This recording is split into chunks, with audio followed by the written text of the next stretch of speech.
service in the Balkans. The USAF finally settled on what would become the definitive and /ASD-11 Theater Airborne Reconnaissance System, TARS. The first F-16 flight with a prototype TARS flew on the 26th of August, 1995, and on the 27th of September, 1996 the USAF placed its first production order for the pods. Block 30S and Block 25S of 5 Air National Guard, AN, squadrons have received the system since mid-1998. The USAF, however, does not designate them RF-16S. RF-16A/C, edit. The designation RF-16A is used by the Royal Danish Air Force. In early 1994, 10 Danish F-16A were redesignated as RF-16A tactical recce aircraft, replacing the RF-35 Drakens withdrawn at the end of 1993. As a temporary measure, they were originally fitted with the Drakens optical cameras and electro-optical (EO) sensors repackaged in a Per Udsen Red Baron recce pod, which were replaced a few years later by Per Udsen's Modular Reconnaissance Pod, MRP. Major upgrade programs, edit. F-16 MSIP, edit. In 1980, General Dynamics, the USAF's F-16 System Program Office, SPO, and the EPG partners initiated a long-term multinational staged improvement program, MSIP, to evolve new capabilities for the F-16, mitigate risks during technology development, and ensure its currency against a changing threat environment. The F-16 Falcon Century Program, a survey and evaluation of new technologies and new capabilities that began in 1982, was also relied upon to identify new concepts for integration onto the F-16 through the MSIP derivative development effort. Altogether, the MSIP process permitted quicker introduction of new capabilities, at lower costs, and with reduced risks compared to traditional standalone system enhancement and modernization programs. The first stage, MSIP-I, began in February 1980 and it introduced the new technologies that defined the Block 15 aircraft. Fundamentally, MSIP-I improvements were focused on reducing the cost of retrofitting future systems. These included structural and wiring provisions for a wide field of view raster HUD, multifunction displays, MFD, advanced fire control computer and central weapons interface unit, integrated communications /navigation /identification, CNI, system, beyond visual range, BVR, air-to-air missiles, electro-optical and target acquisition pods, and internal electronic countermeasures, ECM, systems, and increased capacity environmental control and electrical power systems. Delivery of the first USAF MSIP-I Block 15 aircraft occurred in November 1981, and work on the first EPG MSIP-I aircraft began in May 1982. MSIP-II began in May 1981. Leading to the F-16C/D Block 25/30/32. Block 25 added systems which the MSIP-I provisions had enabled. The first MSIP-II F-16C Block 25 was delivered in July 1984. Block 30/32 takes advantage of the alternative fighter engine program that offered a choice between two engines for the F-16, the General Electric F-110 GE100, Block 30, as well as the newly upgraded Pratt & Whitney F-100 PW220, Block 32. To take full advantage of the higher thrust GE engine, a larger, modular air inlet duct was fitted on Block 30S. MSIP-II capabilities introduced on the Block 30/32 also included the ability to target multiple aircraft with the AMRAAM, range, resolution, and signal processor improvements to the AN/APG-68 radar, a ring laser gyroscope, ALQ-213 electronic warfare system, added cooling air capacity for the more powerful avionics suite, and employment of the AGM-45 Shrike anti-radiation missiles. The first Block 30 was delivered in July 1986. MSIP-3 produced the Block 40/42/50/50/52. Initiated in June 1985, the first MSIP-3 Block 40 was delivered in December 1988, and the first Block 50 followed in October 1991. Introduced in the MSIP-3 Block 40/42 were lantern navigation and targeting pods, along with the related diffractive optics HUD, the increased reliability APG-68V fire control radar, an aft seat HUD monitor in the F-16D, a 4-channel digital flight control system, GPS, advanced hue and identification friend or foe, IFF, equipment, and further structural strengthening to counter the aircraft's growing weight. The Block 50/52 received uprated F-100 GE-129 and F-110 PW-229 engines, an upgraded programmable display generator with digital terrain mapping, an improved APG-68V5 fire control radar, an automatic target handoff system, an anti-jam radio, the AL-47 chaff dispenser, and integration of AGM-88 HARM anti-radiation missiles. Although only 3 stages had been originally planned, GD proposed a MSIP-4 segment, marketed as Agile Falcon, but this was rejected by the Air Force in 1989. However, most of its elements such as extensive avionics upgrades, color displays, an electronic warfare management system, EWMS, reconnaissance pods, AIM-9X Sidewinder infrared air-to-air missile integration, and helmet-mounted sights have been introduced since that time. Pacer Loft Iron 2, edit. F-16A/B Blocks 1 and 5 were upgraded to the Block 10 standard under a 2-phase program, Pacer Loft I, 1982-1983, and Pacer Loft II, 1983-1984. Falcon Up, edit. Although the F-16 was originally designed with an expected service life of 8,000 flying hours, actual operational usage has proven to be more severe than expected, and this has been exacerbated by its growing weight as more systems and structure have been added to the aircraft. As a result, the anticipated average service life of the F-16A/B had fallen to only 5,500 flying hours. Beginning in the early 1990s, the Falcon Up program restored the 8,000-hour capability for the USAF's Block 40/42 aircraft. Pleased with the results, the USAF extended the Falcon Up effort to provide a Service Life Improvement Program, SLIP, for its Block 25 and 30/32 aircraft to ensure 6,000 flying hours, and a Service Life Extension Program, SLIP, for its F-16A/B aircraft to assure they're achieving 8,000 hours. Falcon Star, edit. Falcon Star, Structural Augmentation Roadmap, is a program to repair and replace critical airframe components on all F-16A/B/C/D aircraft. Like Falcon Up, it is intended to ensure an 8,000-hour service life, but it is based on more recent operational usage statistics. The first redelivery occurred in February 2004, and in 2007 the USAF announced that it would upgrade 651 Block 40/42/50/52 F-16s.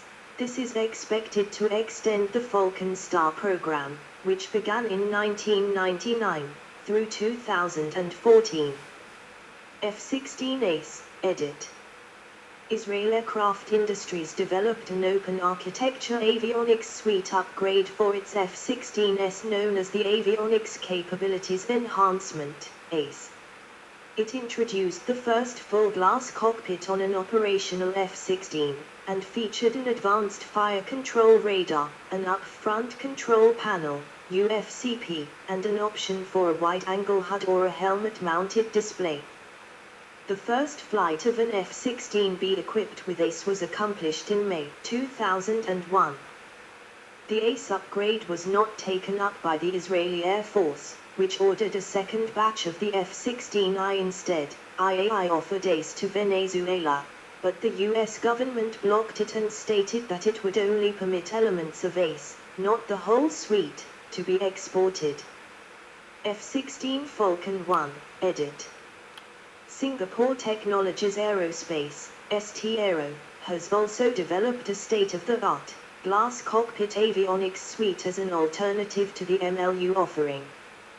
The Falcon 1 suite includes a wide-angle HUD that can display FLIR imagery, the Striker helmet-mounted display, HMD, a data link capability, and the FIA-Grifo radar.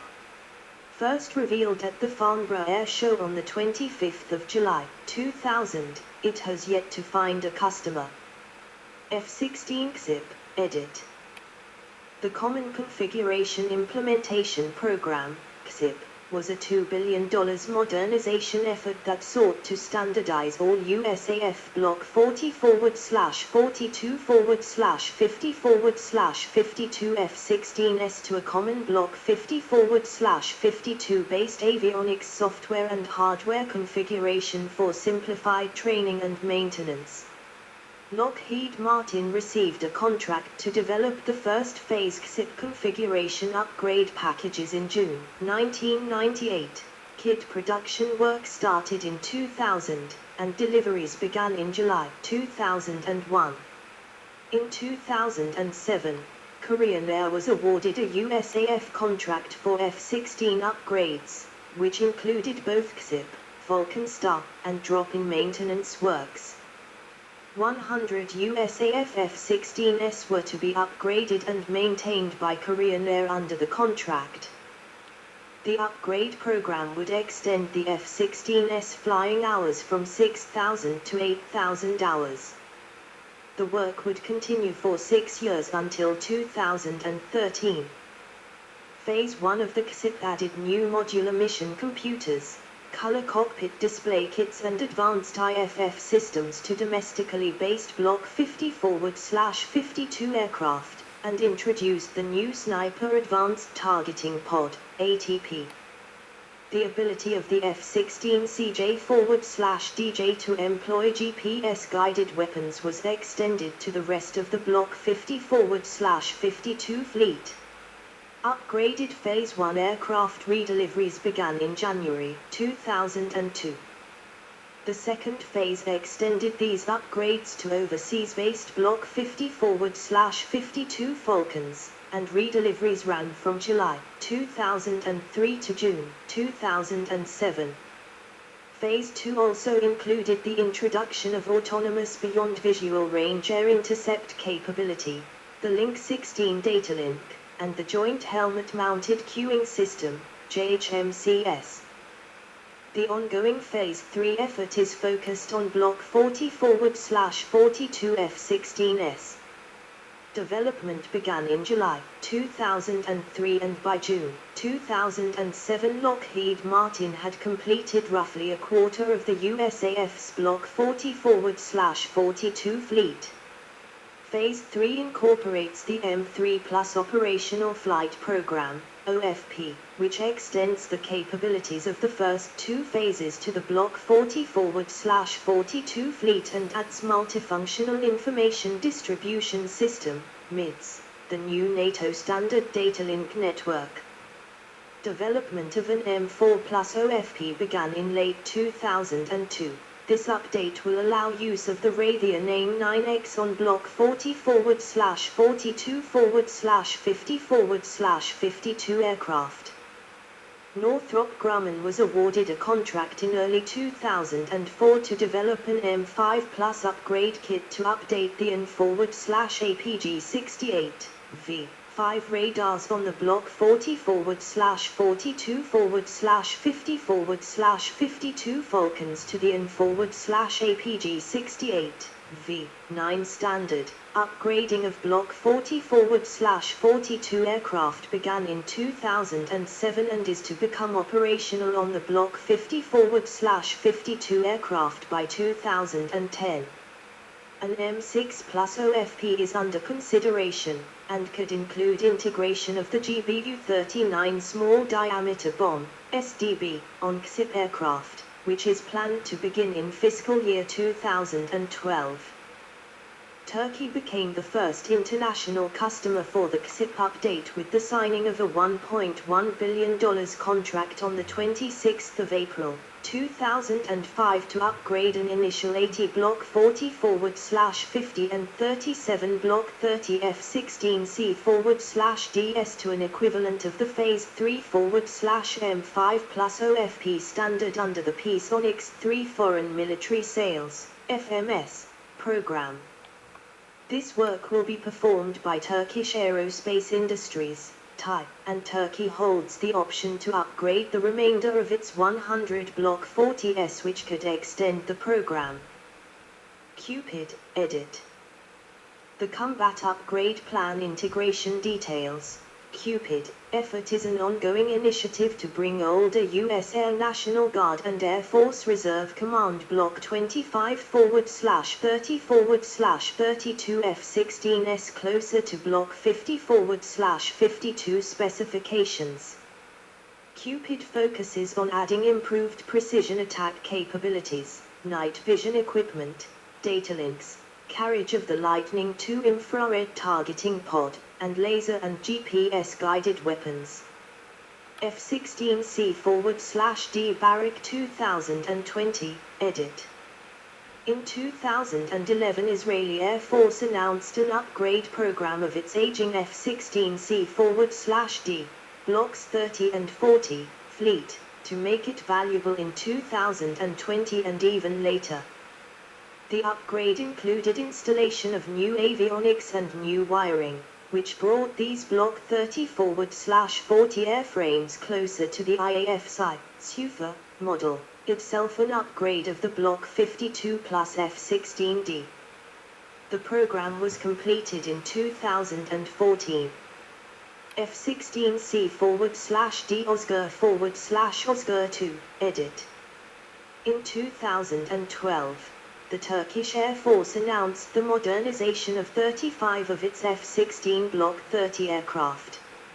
Replacements within the scope of the modernization include a Turkish mission computer, secure voice radio module, and IFF system, and upgrades to various other instrumentation and avionics systems. In 2023, it was announced that the upgrade will be applied to other F-16 aircraft starting with the Block 40 variants in the Turkish Air Force. The said aircraft will be dubbed as F-16C/D Block 30TM. Another important project carried out with Osgur is the Domestic Active Electronic Phased Array, AESA, radar developed by Aselsan. The radar will first be installed on Baker's Akinsay UCAF before being tested and integrated on the F-16. Within the scope of Osgur 2 program, modernization will be applied to F-16 Block 40/50 with an additional upgrade to Block 30s, which will include obtaining external load certification for various ammunition types, miniature bombs, and the ASIL-PAD targeting pod. The project also aims to incorporate communications and radio equipment and facilitate the integration of Bosdoan and HGK-82 munitions into the Block 30s. F-16C/D Post-Block Integration Team, POBIT, edit. In 2022, the United States Air Force announced the modernization of 608 of its F-16 Block 40 and F-16 Block 50 to F-16 Block 70, F-16V, standard. Technology demonstrators, and test variants, edit. Flight control variants, edit. YF-16 CCV, edit. The initial YF-16 prototype was reconfigured in December 1975 to serve as the USAF Flight Dynamics Laboratory's Control Configured Vehicle, CCV, test. The CCV concept entails decoupling the aircraft's flight control surfaces so that they can operate independently. This approach enables unusual maneuvers such as being able to turn the airplane without banking it.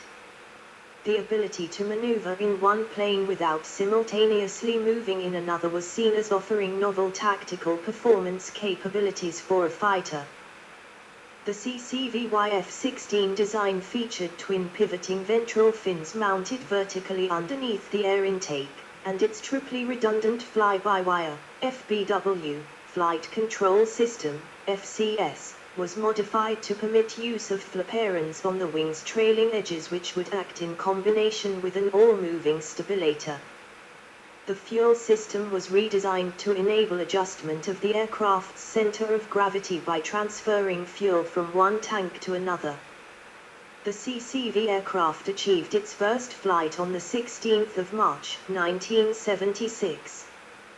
The flight test program ran until the 30th of June, 1977, and was marred only by a hard landing on the 24th of June, 1976 that delayed testing until repairs were effected.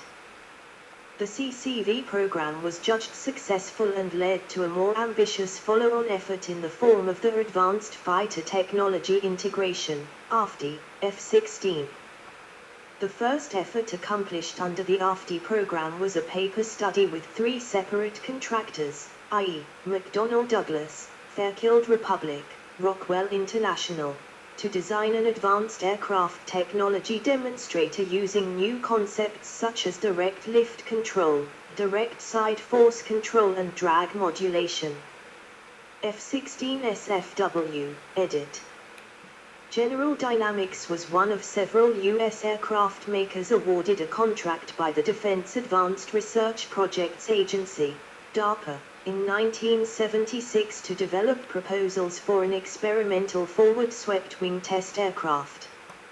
GD's entry, the swept forward wing, SFW, F-16, had a slightly lengthened fuselage to accommodate the larger, advanced composites wing. In January 1981, DARPA selected Grumman's entry, which became known as the X-29O.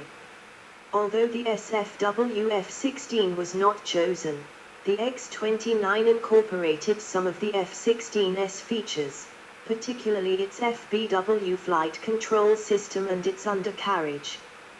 F-16XL, edit. Main article, General Dynamics F-16XL. The F-16XL featured a novel cranked arrow type of delta wing with more than twice the area of the standard F-16 wing. Developed under a program originally known as the Supersonic Cruise and Maneuvering Program, SCAMP, the design was intended to offer low drag at high subsonic or supersonic speeds without compromising low-speed maneuverability. As a result, the F-16XL was able to cruise efficiently at supersonic speeds without using afterburner, commonly known as supercruise. In late 1980, the USAF agreed to provide GD with the 3rd and 5th FSD F-16s for modification into single-seat and twin-seat F-16XL prototypes. To accommodate the larger wing, the aircraft was lengthened 56 in. 142 centimeters, by the addition of a 30-inch, 76 centimeters, plug in the forward fuselage and a 26-inch, 66 centimeters, section to the aft fuselage just behind the landing gear bulkhead. The rear fuselage was also canted up by 3 degrees to increase the angle of attack on takeoff and landing. The F-16XL could carry twice the payload of the F-16 on 27 hard points, and it had a 40% greater range due to an 82% increase in internal fuel carriage. The single-seat F-16XL first flew on the 3rd of July 1982, followed by the two-seater on the 29th of October, 1982. The F-16XL competed unsuccessfully with the F-15E Strike Eagle in the Enhanced Tactical Fighter, ETF, program. If it had won the competition, the production versions were to have been designated F-16E/F. Following the February 1984 selection announcement, both examples of the F-16XL were placed in flyable storage. In late 1988, the two prototypes were taken out of storage and turned over to the National Aeronautics and Space Administration, NASA, for use in a program designed to evaluate aerodynamic concepts for improving laminar airflow over the wing during sustained supersonic flight. From 1989 to 1999, both aircraft were used by NASA for several experimental research programs, and in 2007, NASA was considering returning the single-seat F-16XL to operational status for further aeronautical research. The F-16XL had much better lift and maneuverability than the normal F-16A/B Block 15.